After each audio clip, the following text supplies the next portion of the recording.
Saludos, bienvenidos a Baos Radio, el programa de Micaela Tolentino y Rubén Lamarche, que hacemos por Quisqueya FM para todos ustedes, la 96.1 en su dial, 98.5 para la región del Cibao. Estamos en una semana post Feria del Libro, post mucha música, post muchísimas eventualidades. Muchos comentarios positivos. Muchos comentarios positivos, otros no tan positivos, exacto. No, pero lo positivo era que había mucha gente en la Feria del Libro. Exacto. Y la música estaba buenísima y los libros estaban bien, donde había libros, donde en otros tantos sitios no estaban disponibles, pero bueno, se dio la Feria del Libro, ya pasó. Y el año que viene la sobrevivimos. Vamos con Israel el año que viene, y entonces nada, nosotros El país invitado es Israel el año que viene. Sí, el año que viene es Israel. Esas son las noticias. Le voy a decir a mi prima que vive por ella. Sí, y Patricia no venía para acá a vivir. No di que venía. Yo oí algo de eso. No. Bueno, a lo mejor me estoy pasando. Estoy siendo indiscreto. Señores, y hoy Bao se viste de gala, gracias a Janio Lora, porque me hizo el contacto con su padre y lo motivó porque Janio, una figura, un tipo generoso. Janio se quedó encantado con Bao y me animó a llamar a su padre, el distinguido periodista. Porque yo digo que periodista, porque periodista se es hasta la tambora, ¿verdad? Sí, para siempre. Y para siempre, exacto, es como uno de los grandes sacerdocios. Sí. Entonces tenemos aquí al periodista, gestor cultural, músico, ¿por qué no? Músico, decimero, hombre de la cultura, intelectual, editor de una revista de cómics, Uchi Lora. ¿Cómo está usted, don Uchi? Yo siempre estoy bien. ¿Por qué será eso? Bueno, porque los seres humanos vivimos en una sociedad que tiene tantos problemas, que siempre hay mucha más gente con más problemas que los que tú tienes. Y erróneamente nos agobiamos mucho por los problemas que tenemos nosotros.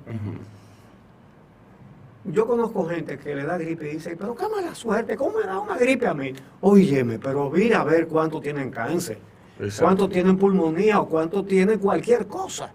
Exacto. No te quejes, enfrenta lo tuyo y celebra que tienes la capacidad para ir buscando la solución. Sí. Así mismo, sencillo como parece. Don Uchi, yo quisiera iniciar este conversatorio entre amigos, como usted mismo dijo, evocando el primer recuerdo que usted tenga de su hermana Piki. ¿Cómo eran ustedes juntos cuando se veían, digamos, un domingo de almuerzo, de esos almuerzos familiares? Mira, nos adorábamos. Yo soy el menor de 11. ¡Wow! De mi papá, que se casó 2 veces, y su último matrimonio fue con mi madre. Y los 3 de padre y madre éramos Piki, Junio, ambos que en paz descansen, y Junio me llevaba 6 años y Piki me llevaba 7. Quiere decir que yo soy casi una chepa. El último de 11. El último cartuchazo de usted. Entonces, yo era lo más querido que había porque era el más chiquito. Exacto. Más chiquito. Y Piki siempre me quiso muchísimo. Y eso nunca cambió. Nunca. Hasta después de que éramos viejos los dos. Así mismo es. Pero ¿y por qué iba a cambiar si las cosas se acentúan, los vicios se acentúan? Exacto, exactamente. Mira, Piki, yo tengo muchos recuerdos. Por ejemplo, cuando Piki se fue a la guerrilla, que fue la única mujer que participó en la guerrilla de Manolo Tavares, en el año 63. Luego cae presa y las cosas no eran fáciles en esas prisiones y en esa época. Mucha represión y eran presos políticos.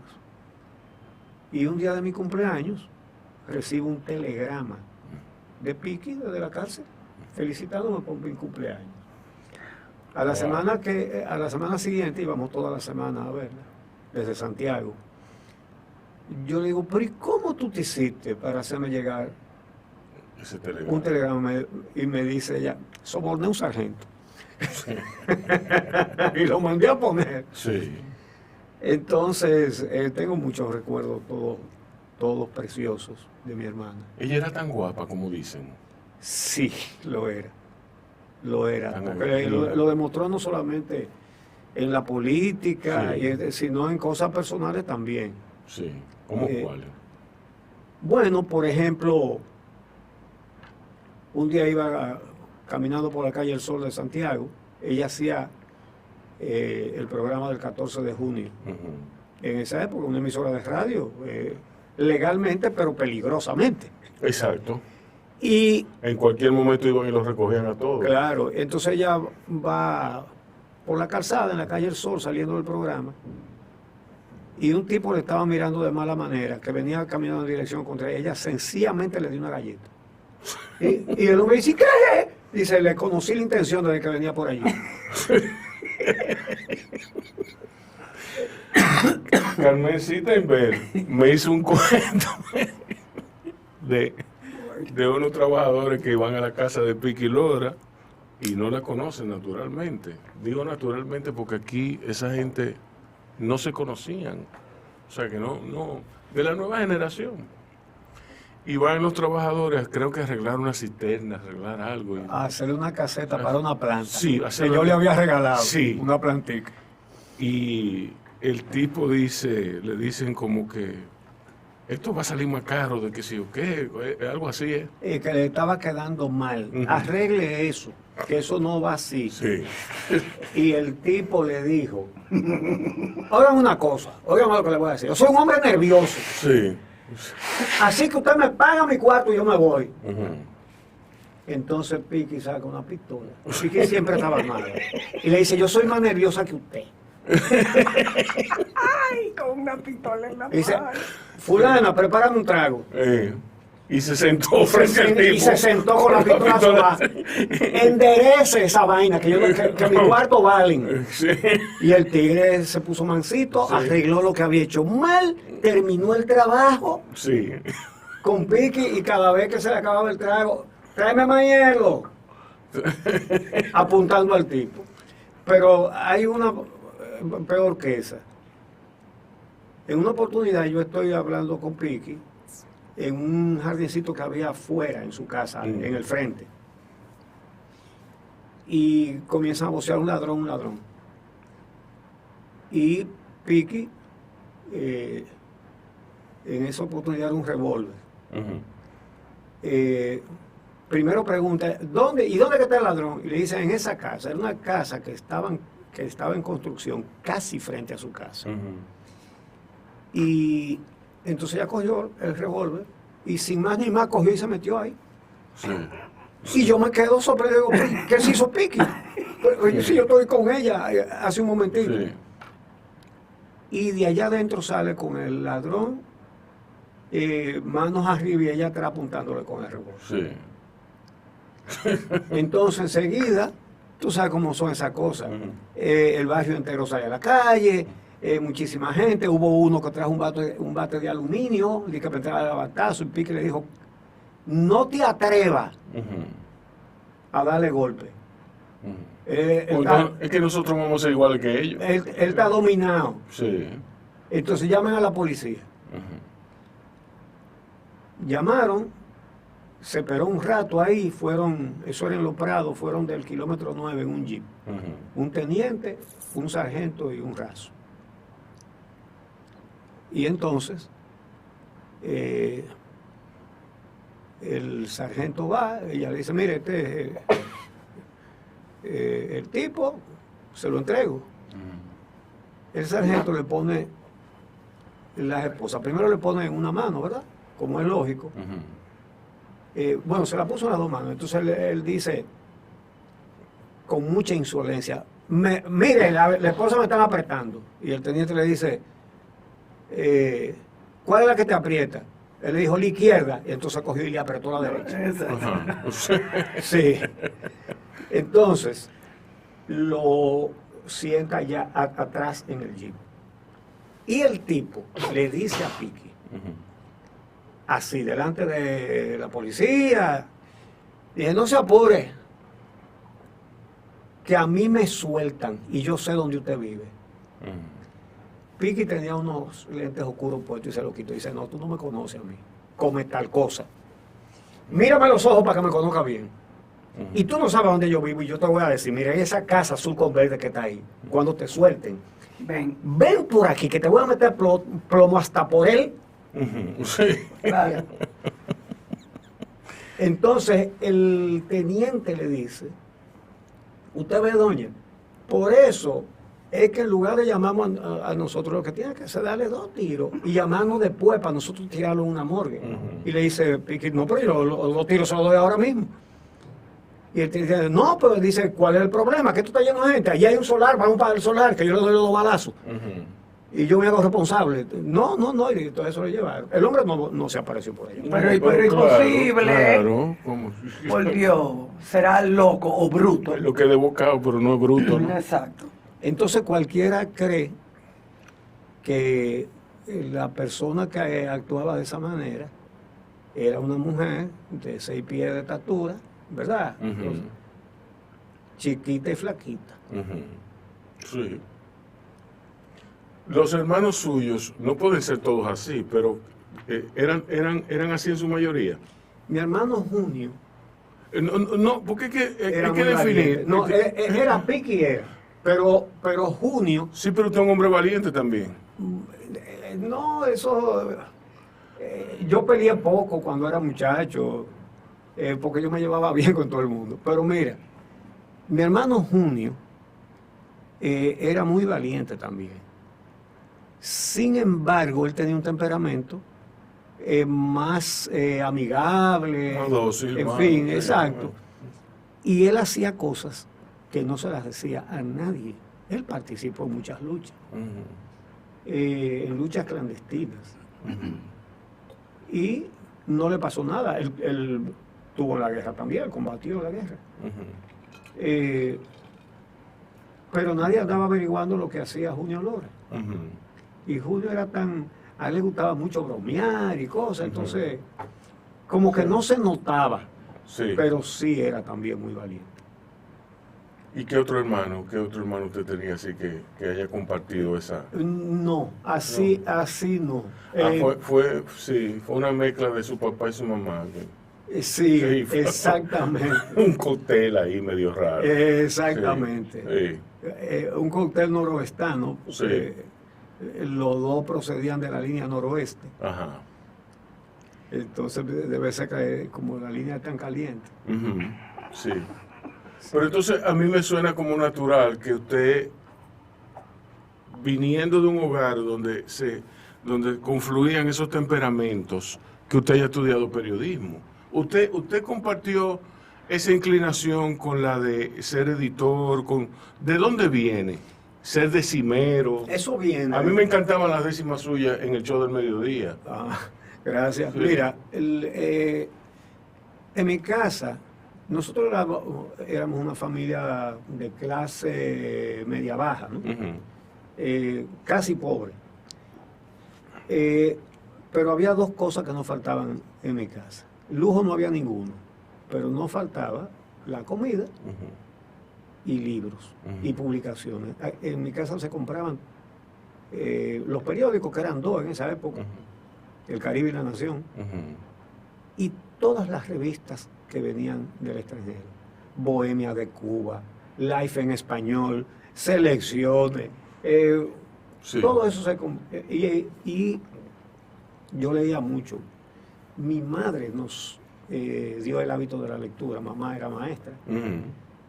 fue maestra de toda la vida, y Siempre- y de medio Santiago. Sí. Entonces, Casi siempre son las madres. sí, Sí. entonces, pero papá era poeta. Ah, bueno, ¿no? Ahí ya. Mi papá era un intelectual, además, era un hombre muy modesto, ¿Cómo se llamaban ellos? Armando Lora y Altagracia Iglesias. Ok. Entonces, nos acostumbramos a leer, en mi casa había muchos libros. Y a mí me llamaba la atención, yo devoraba todas esas revistas extranjeras, en fin. Y eso me gustó. Yo fundé mi primer periódico cuando yo tenía 8 años de edad. Wow. Bueno, El Martillazo sí, se llamaba, sí. porque mi papá, regresando del trabajo, se topó con un carretillero Ujú. que le habían pagado para que botara una cantidad de cachivache viejo de una casa de por ahí. Y mi papá ve una máquina de escribir que debe ser de las primeras que llegaron a este país, Ujú. una Remington Ujú. de hierro, eso no sé, yo no lo podía levantar. Y mi papá, En una Remington 100, de la alta. Sí, sí, sí. Comencé yo también. bueno, entonces, mi papá le pregunta por esa máquina de escribir y dice, no, a mí me pagaron 5 pesos en esa época Sí, un 5,000 dinero. pesos. Sí, Hoy en día. Sí. para que botara esto, Oh, Lord. para que lo lleve a un basurero. Ujú. Entonces mi papá le dijo, pues a mí me interesa esa máquina, ¿en cuánto tú me la vendes? Ujú. Dice, no, llévesela si usted quiere. Y mi papá le dio 2 pesos y el hombre se puso contento. Ujú. Y mi papá llega cargando esta máquina de hierro a mi casa. Sí, Me la llevó a mí, porque él sabía que yo era curioso. sí. Y parece que él, y atinó, Ujú. dijo, algo se le ocurrirá a ese muchacho con este aparato. Ujú. Tenía, ¿En qué año era eso? bueno, yo tenía 8 años, nací en el 47, en el 55. Sí. Entonces, las teclas estaban pegadas, Sí. hacía años que no la usaban. Sí. Yo la aceité, en fin, pero como quiera, para escribir había que darle muy duro a cada tecla. Sí. Había que coger la puntería y darle un tablazo. Ujú. Entonces por eso hice un periódico que se llamaba El Martillazo, Sí. ¿verdad? Entonces, Muy apropiado. Sí. era un periódico sobre los temas del barrio. Yo lo hacía con un original y 4 copias y salían todas claritas porque la máquina era ahí puro hierro, Ujú. ¿verdad? Sí. Entonces yo vendía 25 ejemplares. Sí. Entonces eran 4 páginas. Yo tenía que escribir cada página 4 veces, 5 veces. Ujú. Es decir, tenía que escribir cada página Sí. con las 4 copias. Exacto. Entonces 5 veces Ujú. por 4 páginas. Ujú. 20. Yo tenía que escribir 20 veces. Sí. Yo le hacía dibujos, entonces los calcaba. Ujú. Y vendía El Martillazo. El Caribe y La Nación eran los periódicos, costaban 5 centavos, El Martillazo 25. Y se me acababa completamente. Oh, pero usted Porque no es fácil. Era una labor bastante artesanal. Pero si yo me ¿Usted conserva Sí. copias de...? Yo no la conservo, Ya. pero hace muchos años, en una visita que hice al Archivo Histórico de Santiago, su fundador, que en paz descanse, don Román Franco, me sacó 2 ejemplares del Martillazo. Mira lo que tengo yo aquí. Y yo me quedé asombrado, y de eso hace décadas. Sí. Entonces, si yo duraba 2 días de retraso para sacar el Martillazo, la gente comenzaba a reclamar ¿qué pasa? ¿Dónde está el Martillazo? Sí. Vamos a una musiquita y regresamos en breve con Don Muchi. Seguimos con el martillazo de Don Uchi Lora. Sí, no, eso está buena esa anécdota. Pero yo hice Qué bueno, varios qué bueno. periódicos más, porque Sí. después me metí en el movimiento Scout. Yo fundé la tropa Jacuba de Santiago. Ujú. Y entonces hice una publicación, ya no para la tropa que yo fundé, sino para todo el movimiento Scout de Santiago, que se llamaba Revista de Actividades Scouts. Ujú. Ese era semanal también. Y ¿Y la hacía usted solo? Sí.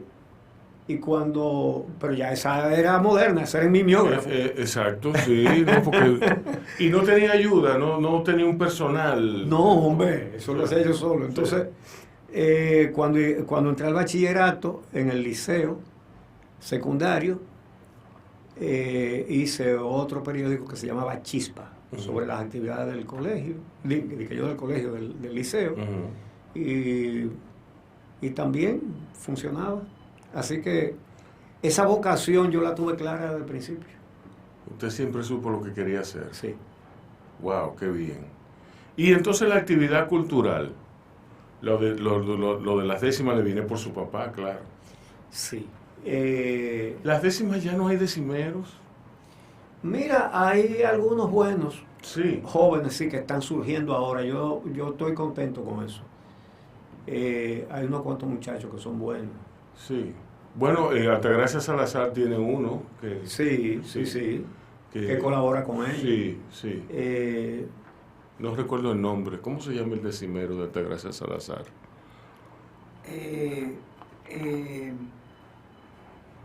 No recuerdo, pero sí, yo lo puedo buscar. Que ella vive corrigiéndolo en el aire. Entonces, bueno, en mi casa había un libro de Juan Antonio Alix, que fue editado en el 1929. Alix murió en el 11 o en el 14. Sí. Entonces, fue una recopilación que se publicó en el 29 y ese libro estaba en mi casa, yo lo tengo. Sí. Entonces,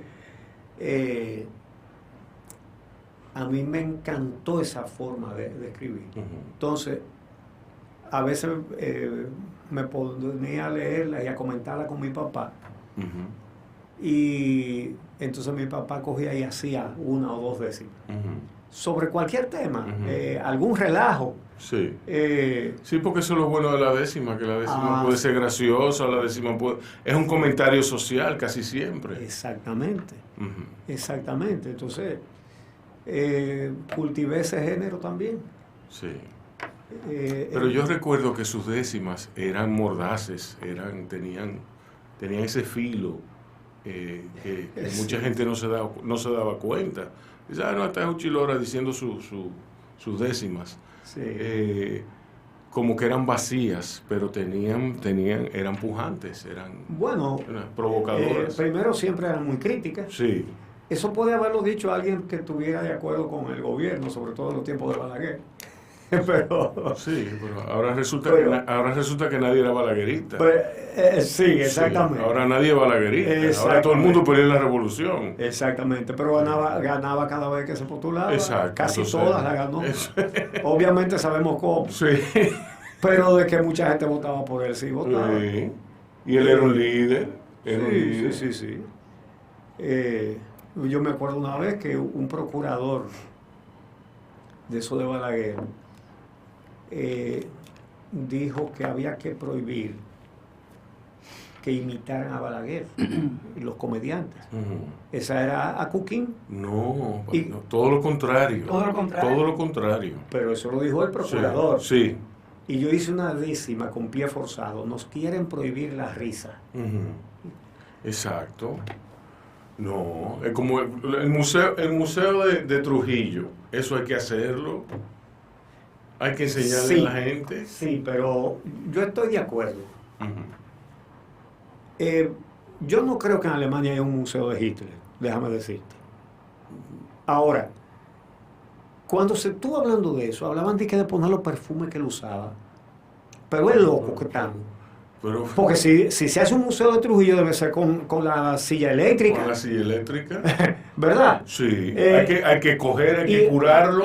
Y representar ahí los ingenios azucareros, porque hay que decir que el oficio de Trujillo, cuando los yanquis, que algunos dicen, ese era nacionalista, cuando los yanquis lo metieron en la guardia que formaron aquí, ¿cuál era el oficio de Trujillo? Guarda campestre del ingenio de Andrés. Sí, claro. Entonces,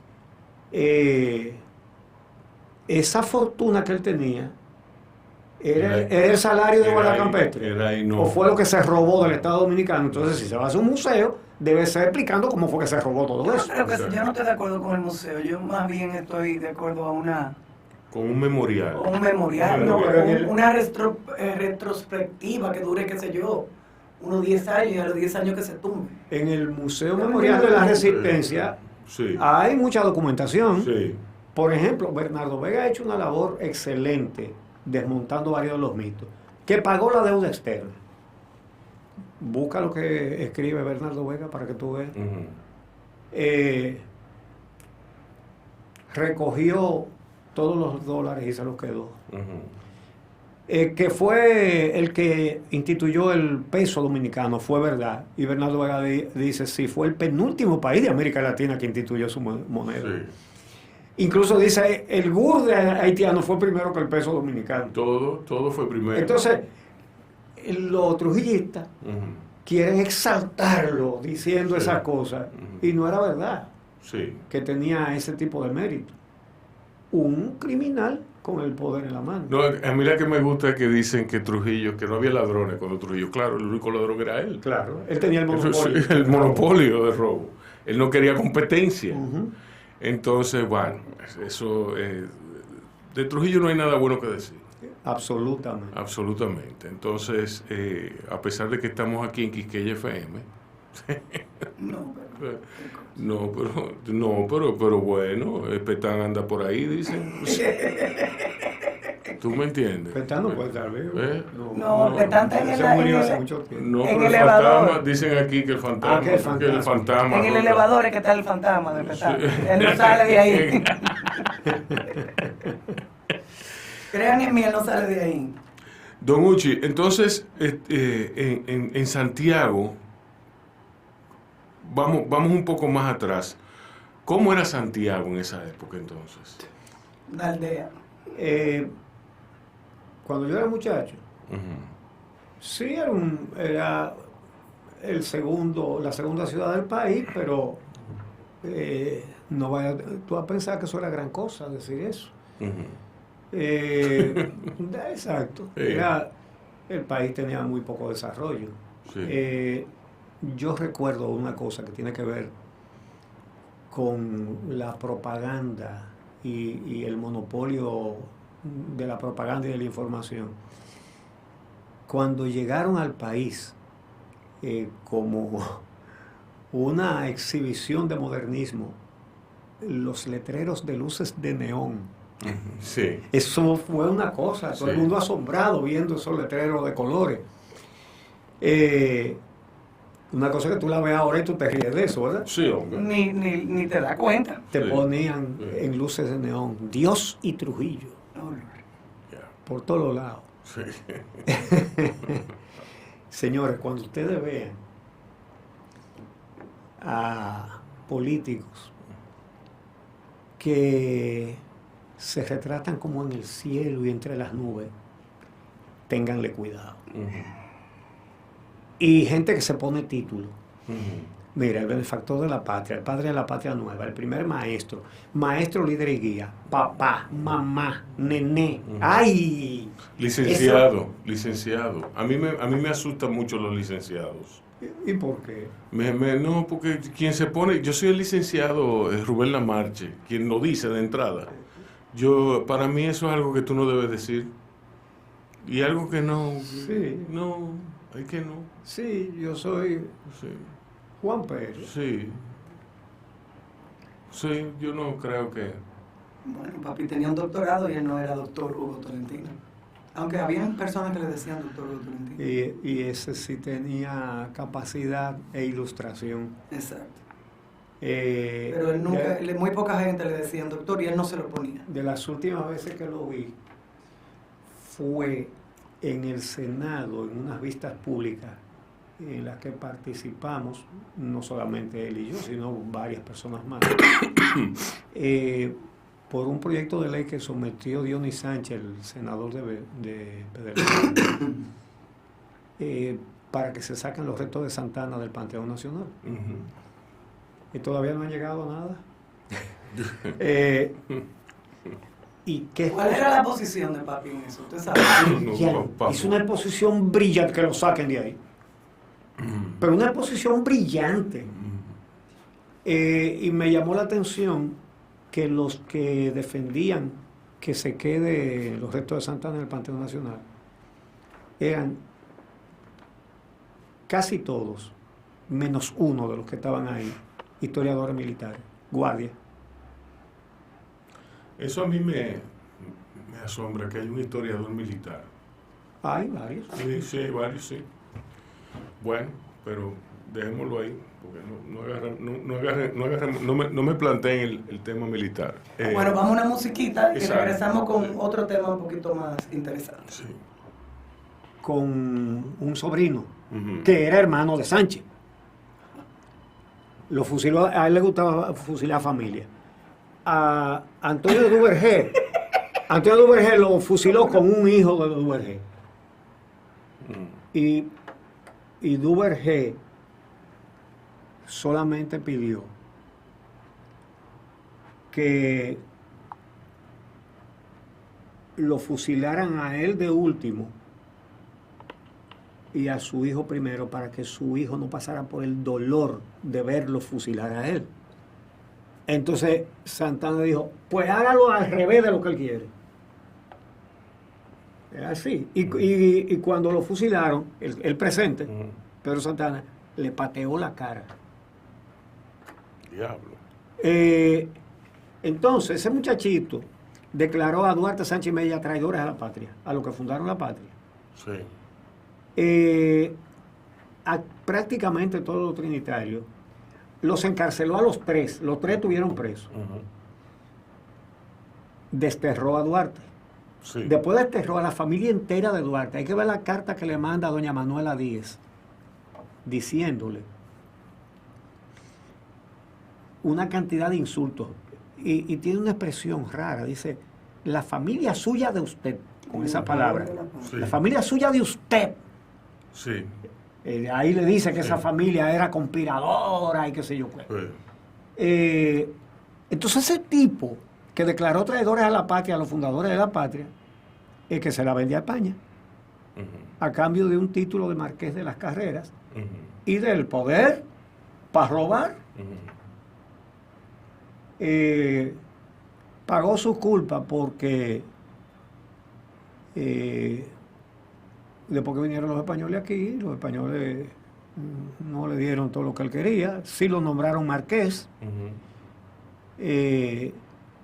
pero él terminó envenenado y no hay el dato o el testimonio de alguien que viera de si fue que él se envenenó o fue que lo envenenaron.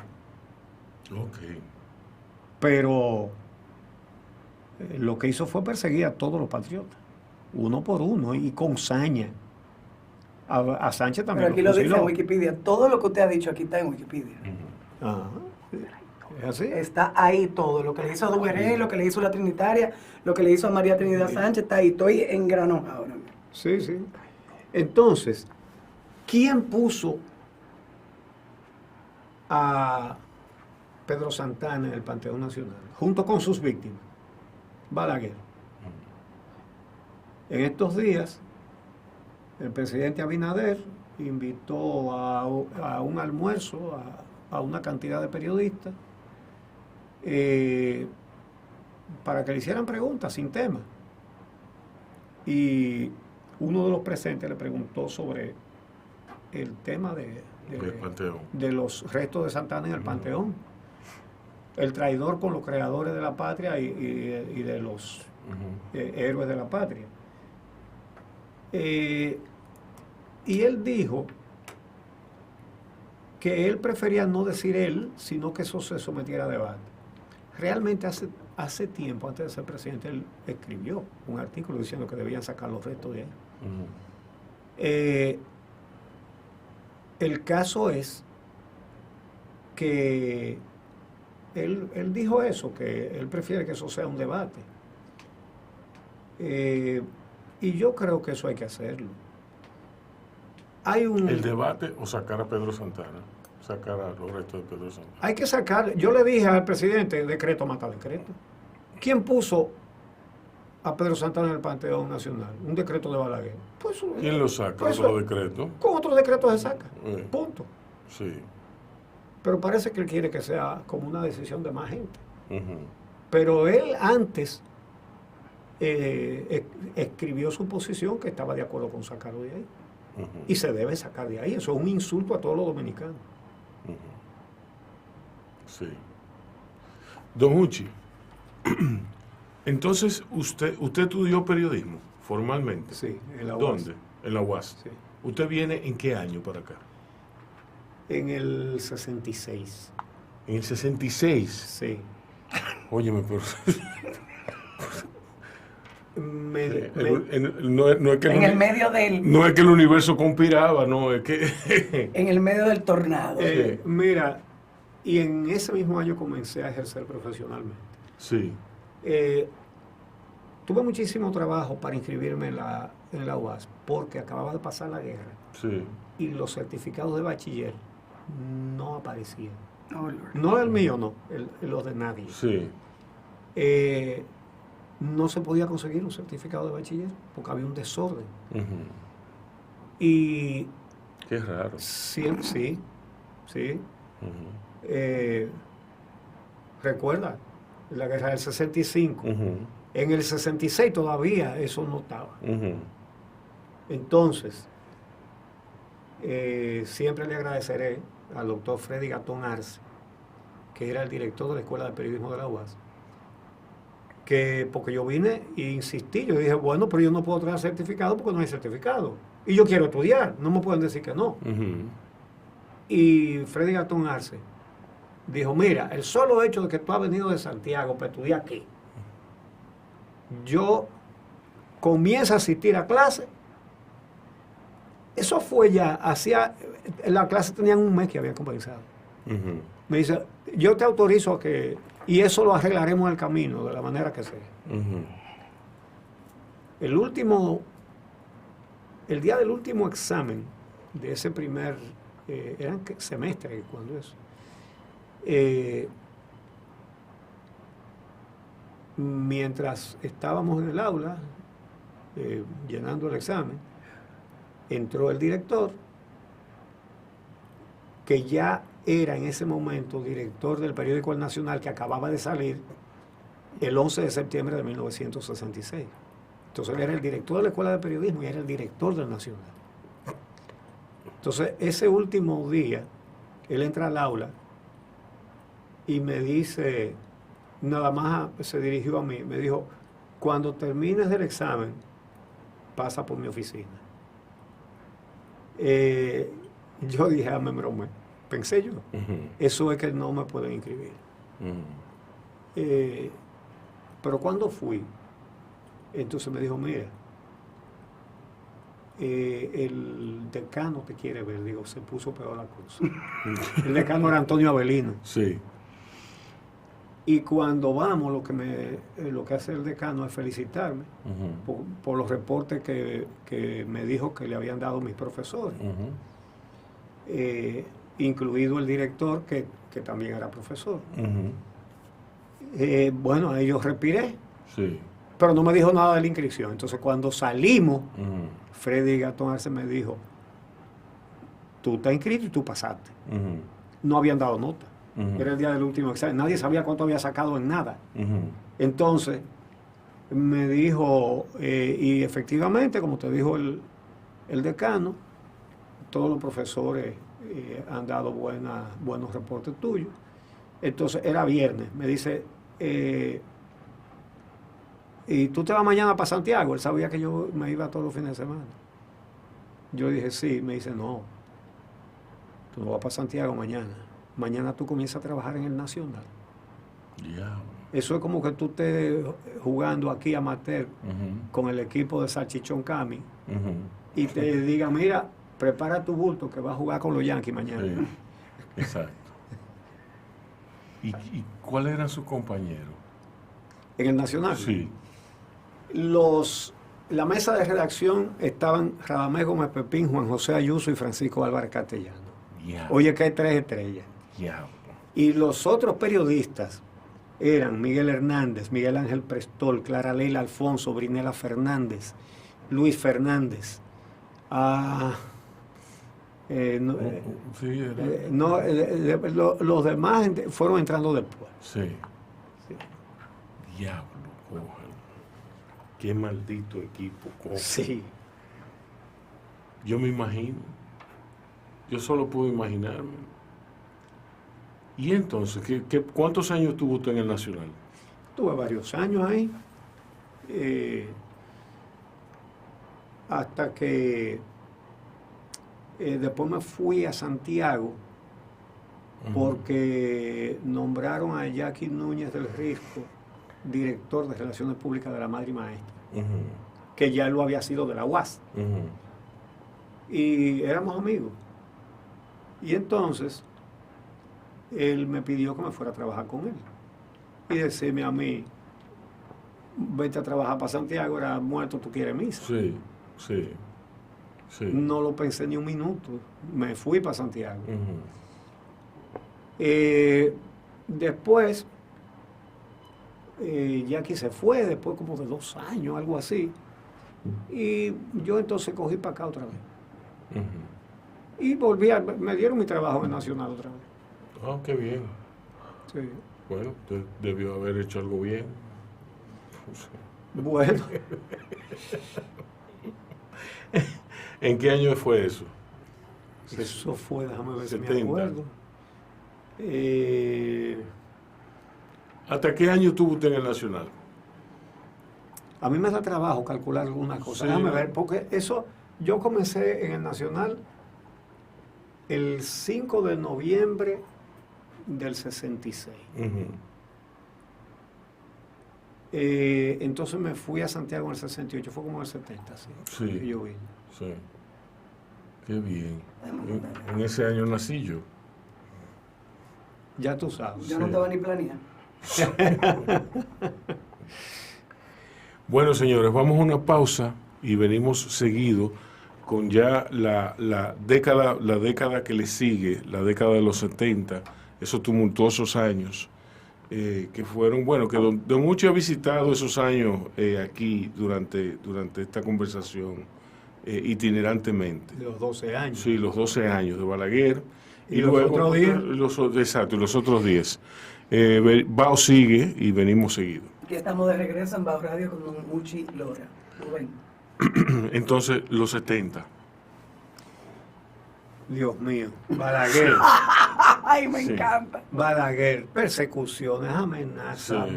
asesinatos políticos, Sí, sí, sí. destierros. Eso fue esa época. Y yo trabajaba en el Nacional, que era un periódico que no, Calientísimo. que no andaba con rodeos. No, sí. Cuando yo te conté que entré al Nacional, el Nacional lo que tenía era, no había cumplido 2 meses. Y ya se destacaba porque decía las cosas que no decían los periódicos que existían. Denunciaba los crímenes, los atropellos, la corrupción y todo eso. Entonces, los estudiantes de periodismo en la UAS, Lo utilizaban como un texto. sí, y veíamos en el Nacional la aspiración de trabajar en un periódico así, Exacto.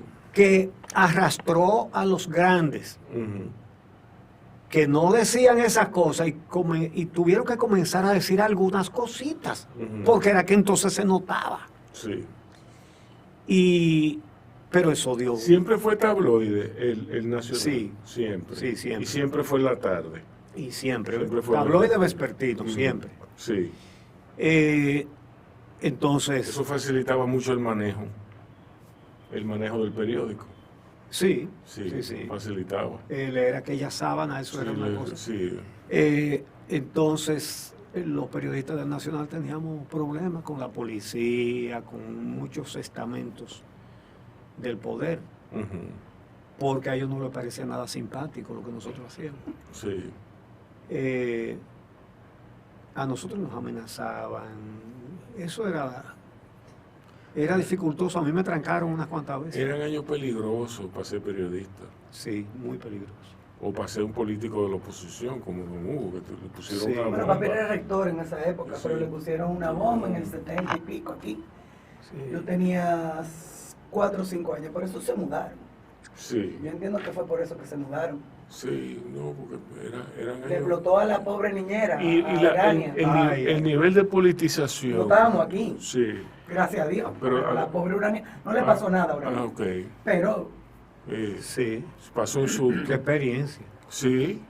Digo yo que la población dominicana estaba increíblemente politizada. Habíamos salido de una guerra en la década anterior.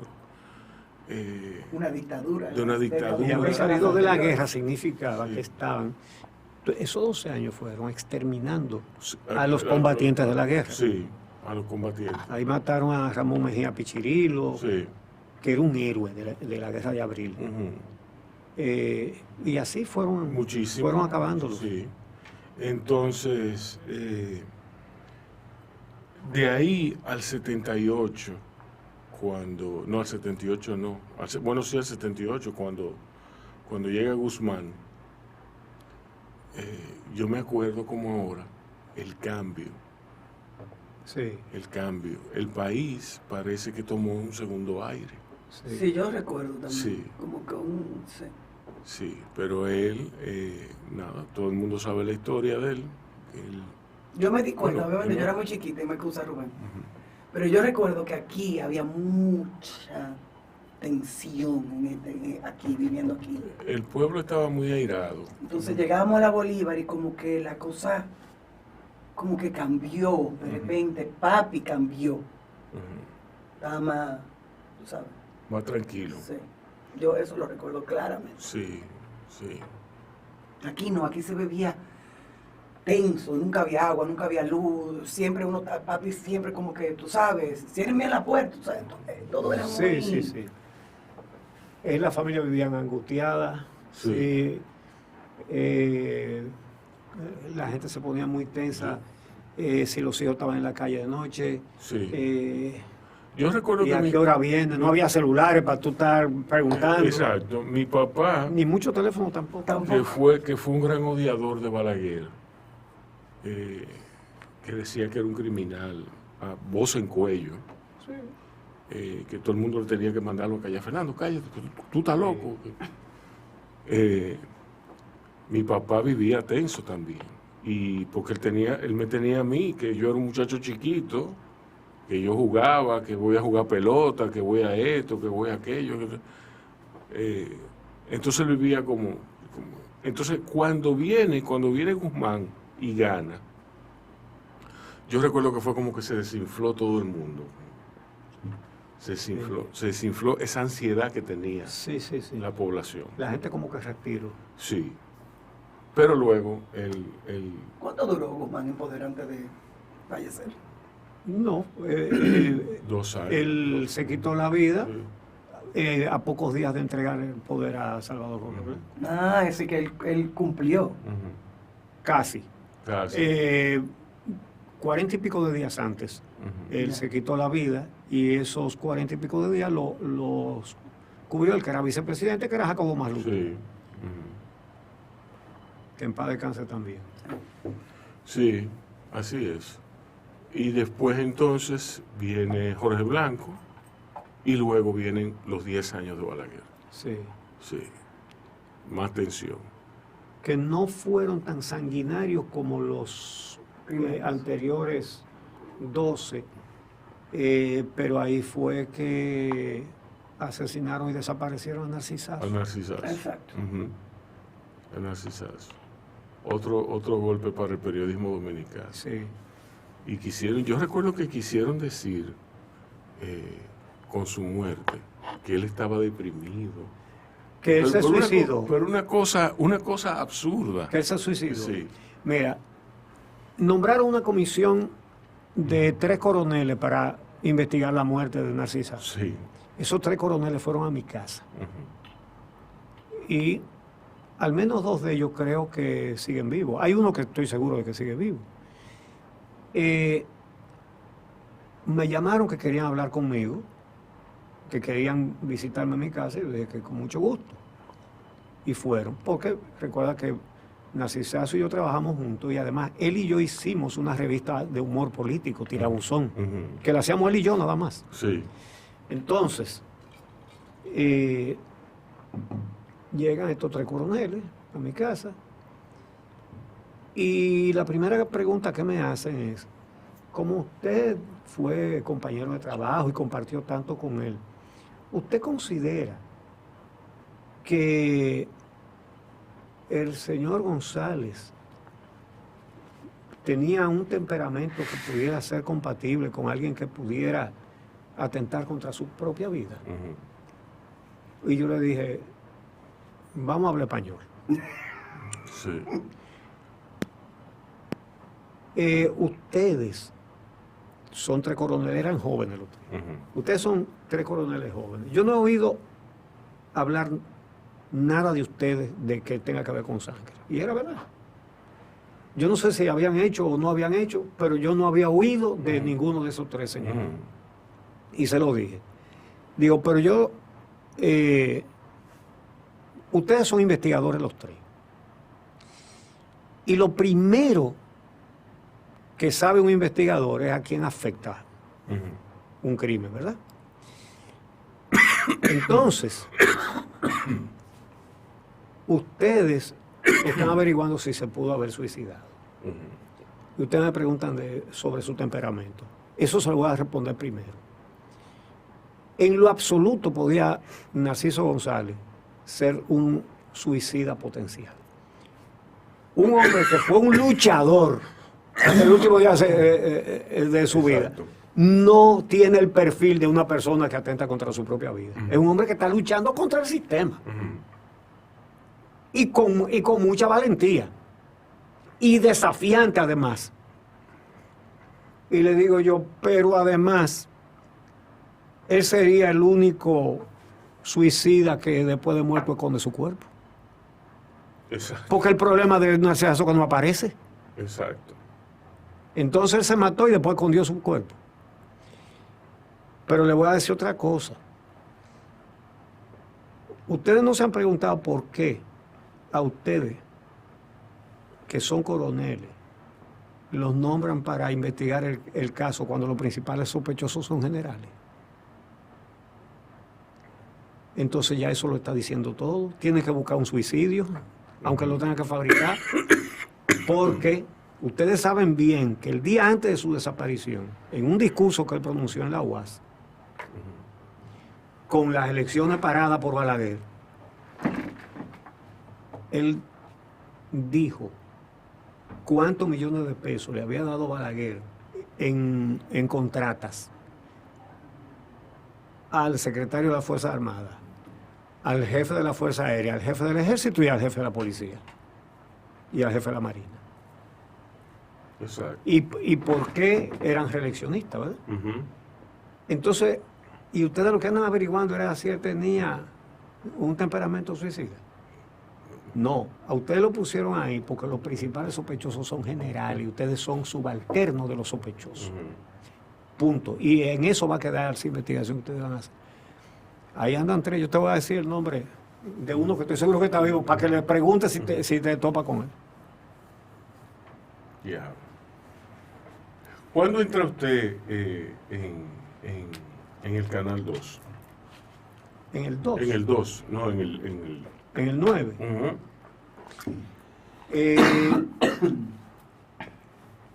Yo fui a Santiago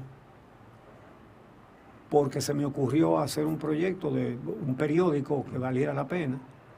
Sí. Lo hice, pero yo nada más aporté la organización, las ideas y el trabajo, y el periódico iba muy bien, pero lo que pusieron el dinero, quisieron que yo pusiera el periódico al servicio de la candidatura de Jorge Blanco. Ah, qué lindo.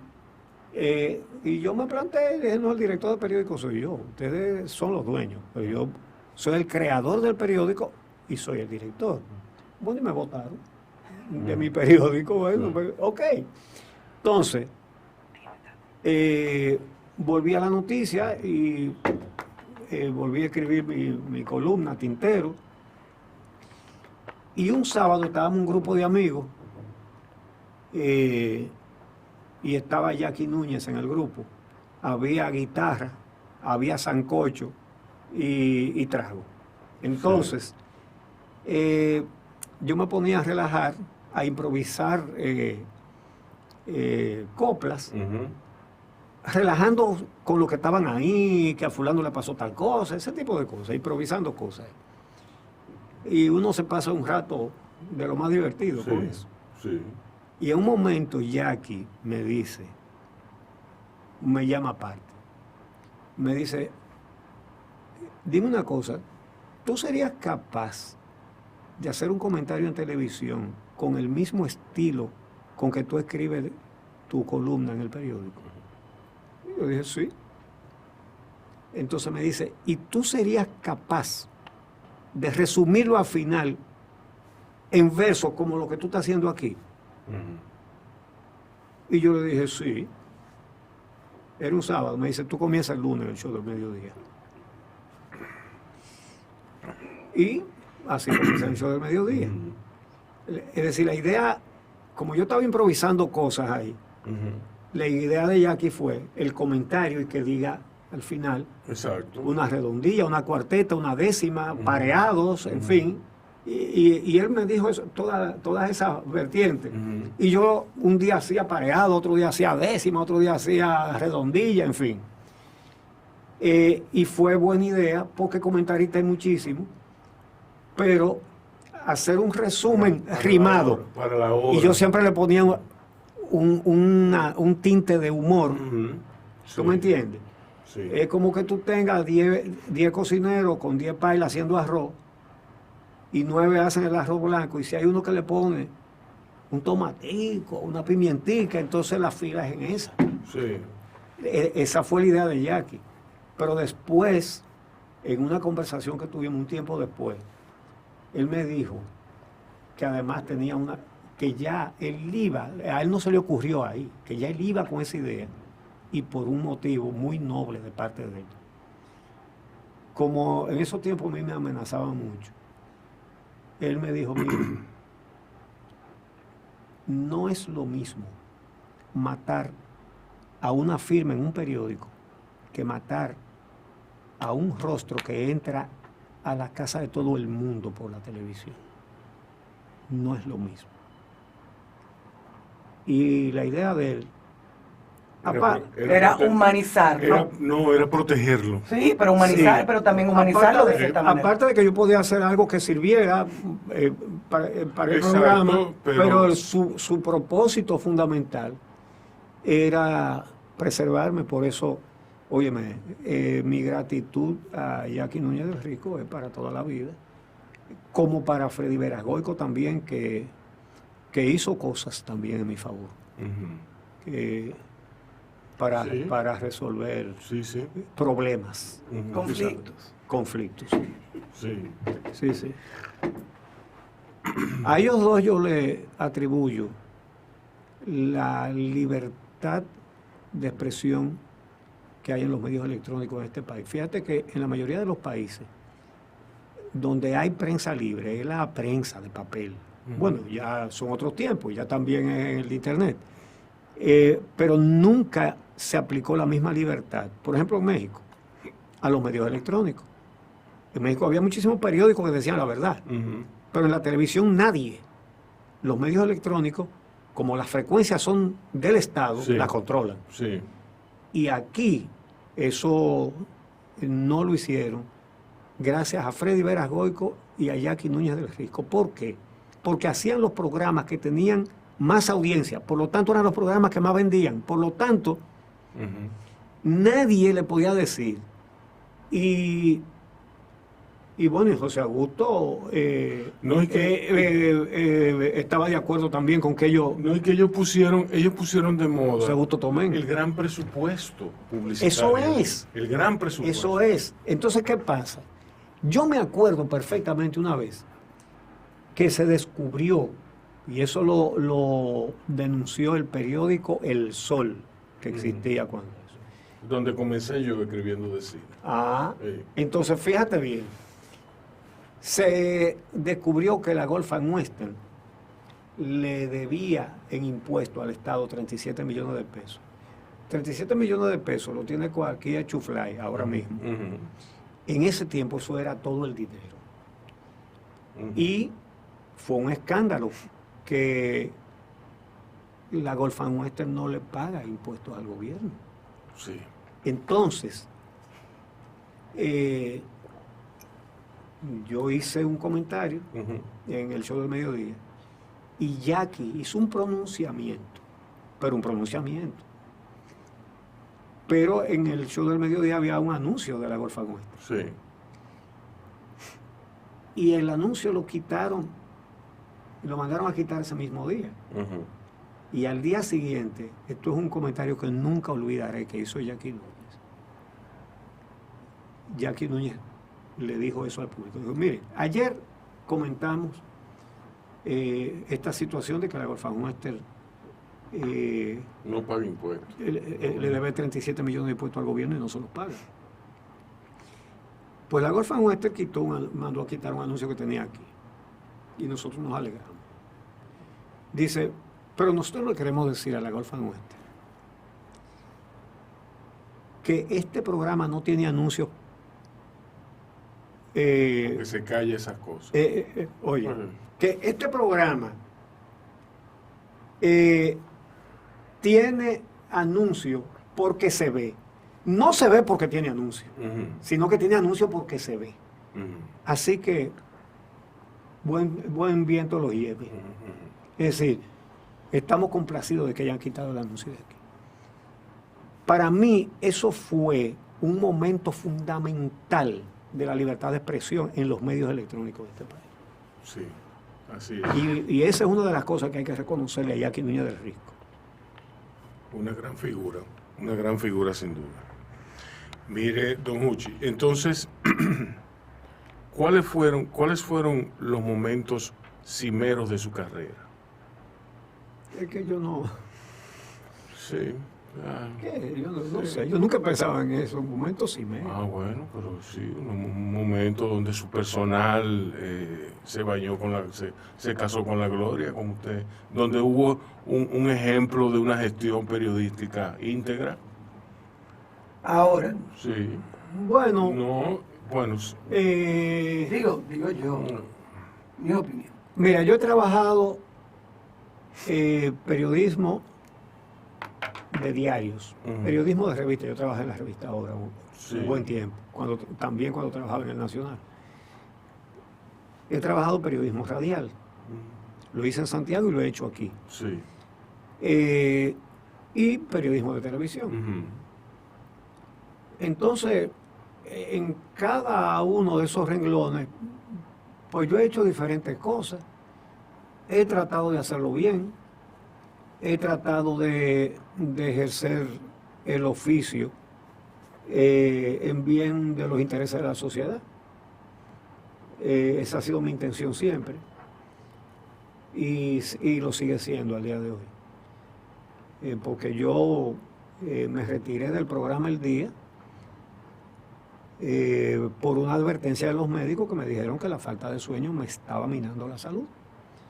Y ya yo tenía de manera consecutiva 34 años trabajando a las 4 de la mañana. 25 que llevaba hasta marzo en El Día, y antes de eso dirigiendo ahí mismo en Colorvisión. Entonces, pero ahora estoy trabajando para expresarme con todo en mis redes sociales. En mi casa, sentado, tranquilo. Exacto. A su hora. A su hora. No, porque así que pronto ya verán. Sí, el resultado. Sí. No, pero que eso es bueno porque las redes sociales, la internet y todo, ha transformado los medios de manera fundamental. Ya nadie quiere oír en un horario, nadie quiere oír o ver No, en un exacto. horario impuesto. Exacto. Entonces, lamentablemente hay que hacerse con esa realidad. Sí, sí. Ayer Mario está en mi cuarto haciendo algo y me dice, doña, ¿y este DVD? ¿Usted lo está usando? Y le digo yo, llévate eso de aquí, por Dios, mi hijo. Eso está obsoleto ya. Sí. Pensando en todo lo que uno tiene en sus manos para ver que ya uno no necesita ningún tipo de... Exacto, exacto. Una cosa increíble. Bueno, pero Micaela quería, yo voy a mandar a comprar tal película. Y yo, tú la buscaste en Apple TV. Sí, me mató. La me- buscó. Yo voy para Nueva York ahorita y yo, Rubén, tengo que ir a un CD store, un DVD store que voy a buscar Auntie Mame, una película de hace muchos años que la quería. Y él me mira como que yo era loca. Sí. Así mismito me miró. Me dice, pero tú la has buscado en Apple TV. Y yo, en Apple TV me dicen, Apple TV lo tiene en todo. Si no la alquila, la vas a comprar. Muchacho, la compré, la tengo ahí para que cuando yo quiera verla. Exacto. Mira, Increíble. Y no la he visto, entonces lo bueno del caso, don Muchi. Ajá. No la he visto, porque Es como así. está ahí, Es así. ya la tengo. Es así. sí, sí. Es así. Qué viendo mucho que usted ha llegado a la madurez profesional y tiene planes todavía. Porque hay gente Es que... que yo nunca dejaré de trabajar. Sí. Ajá. No, yo no me veo sentado. Sí. Y que arrancándome la barriga y viendo para arriba. No, Bueno, eso puede ser sin ver, puede ser con los ojos cerrados. no. Zafa. Sí. exacto. Señores, vamos a una musiquita y regresamos en breve para terminar este bellísimo programa Sí. con Don Muchi. Regresamos aquí a Bajo Radio con Don Muchi Lora. Vamos a hacerle nuestras preguntas. Si puedo limpiar estos lentes que están inmundos, no veo nada. Son preguntas rápidas. Lo primero que le venga a la mente es lo que queremos que usted responda, ¿ok? ¿Cuál es su palabra favorita? Wow. Wow. Wow. Justicia. Justicia, ok. ¿Cuál es su palabra menos favorita? Abuso. ¿Qué le excita de manera creativa, espiritual o emocional?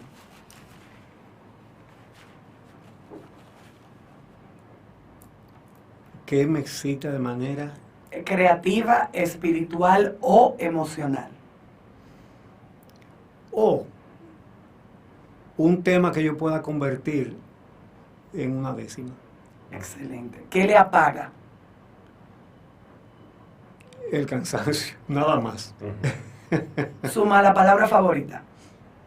Mala palabra, por favor. Bueno, yo diría que coño, porque Como buen dominicano. sí, esa es la palabra más rica que existe en el idioma español. Es una palabra Porque fíjate, multiuso. Es déjame multiuso. decirte. Es multiuso esa palabra. Tiene muchísimas entonaciones diferentes que tienen cada una un significado. Como no es lo mismo decir coño, que decir coño, o que decir ay coño, o que decir coño. Exacto.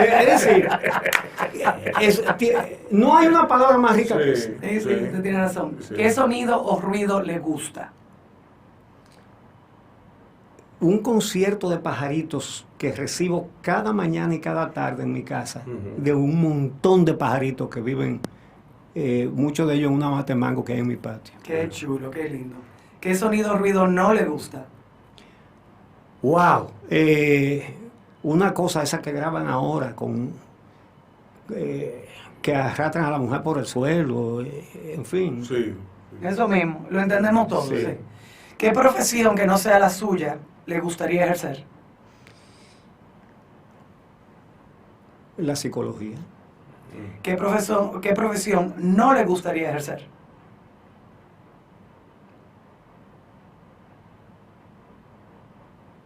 ¡Wow! La de carnicero. ¿Qué signo es usted?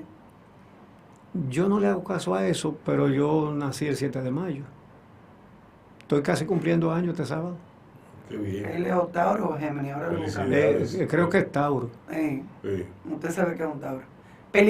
Yo debe tener muchas películas favoritas, pero denos una película favorita suya. Ay, santísimo, porque eso es difícil, porque son tantas. Pero digo cualquiera. Yo te voy a decir, yo lo voy a decir. Todos los hombres del presidente. Ah, sí, esa es muy buena. Sí. Es muy buena. Obviamente usted lee, ¿qué está leyendo ahora mismo? Comparta un libro que esté leyendo. Eh, Di que no estoy leyendo nada. sí, yo siempre estoy leyendo. No, yo eso me lo imagino. Sí. La era del hidrógeno. Ah, interesante. Eso es lo que viene. Flor favorita. Tengo muchas. Pero, ¿cómo que se llama? La trinitaria. Color favorito. El azul. Si tienes diseñador de moda favorito. No, eso...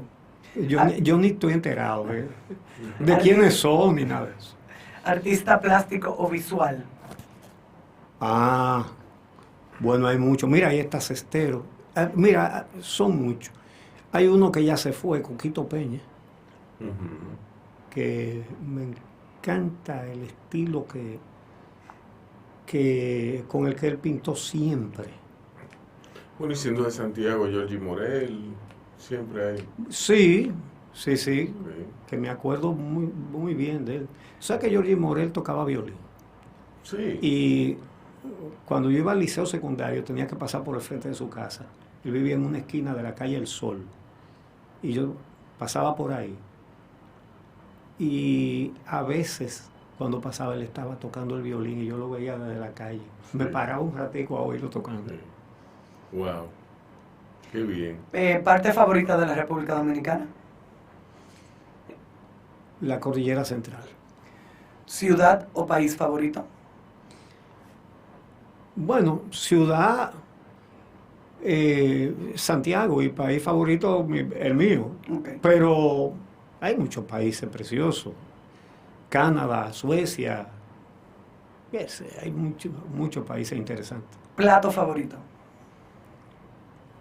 Tengo mucho también, porque mi esposa es muy creativa. Ella hace una guinea a la fresa. Uf. Eso no tiene madre. Ajá. Mira la cara de este hombre. Hace un pato en salsa de mango, que eso no tiene abuela. Pues mire, tenemos que invitar a este hombre a No, tenemos que invitar a la mujer de él. Claro. A la mujer de él. Ella nos tiene que invitar a nosotros. Exacto. Y por último, ¿qué le inspira? Me inspira, mis nietos me inspiran. Y me hacen sentir mucha alegría y mucha felicidad ver a esos niños. Porque esa es la reproducción de uno creciendo ahí. Exacto. Así es. Exacto. Bueno, señores, Rubén, hemos llegado a este bello programa. Muchísimas gracias por haber estado aquí. Muchas gracias por haberme invitado a una conversación con tantas preguntas interesantes. Señores, atento a Don Uchi, que él va a seguir trabajando, así que Sí, vamos sí. a seguirlo y a estar atentos a lo que viene por ahí con él ahora. Rubén, cuidémonos. Muchas gracias. Señores, recuérdense que hay que cuidarse, que por ahí posiblemente Hay un rebrote. hay un rebrote, así que vamos a cuidarnos. Y digo el autor del libro La Era del Hidrógeno, porque les recomiendo que lo lean. Ajá. Eso es muy importante. Sí. Es la energía que viene. Jerome Rifkin. Jerome Rifkin. Ya lo Ok, saben. ya lo saben entonces. Bueno, hasta luego.